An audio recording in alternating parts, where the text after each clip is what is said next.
I've been painting helmets since 1991, so 22 years now, quite a long time. With this project we've got 7 helmets for the Daman Speed Academy, and each helmet has to have a different design based on the colours of the United Arab Emirates flag.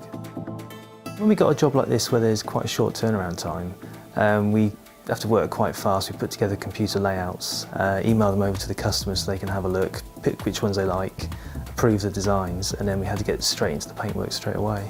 It's quite difficult to come up with lots of different designs based on one single concept, so we kept all the designs fairly simple so that the flag could still be recognised, but each one's got different elements, different shapes, so although they're all different, they're all still recognisable as the colours of the flag.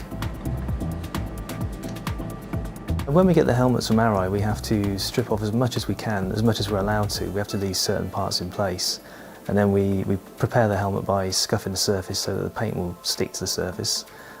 Each colour has to be masked out individually, so it's quite a long process, quite a labour-intensive process.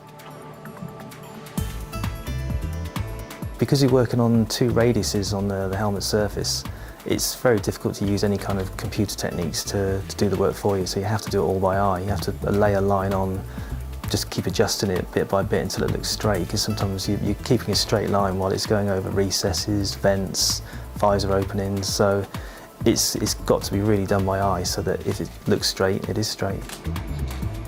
Lots of paintwork these days, people tend not to use white, they tend to try and put another colour on there, add more in, but designs sometimes do need a bit of white just to make the other colours stand out more.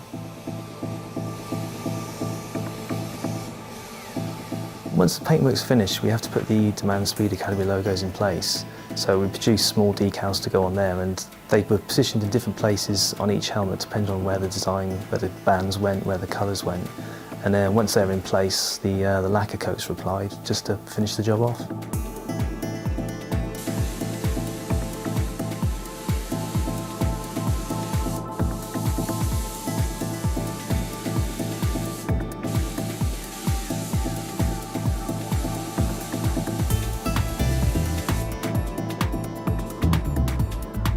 It's nice to get all the bits and pieces back on, the rubber trims around the outside, the vents, screws, and then when the visor goes on, it's just sort of putting the lid on the job. Out of the 7 helmets we painted, this one's probably our favourite one because it still keeps very close to the colours and the design of the flag, but it's got a little bit of movement to it, the way the colours taper off, a little bit of shading, so it should look quite fast on the track, but still very recognisable.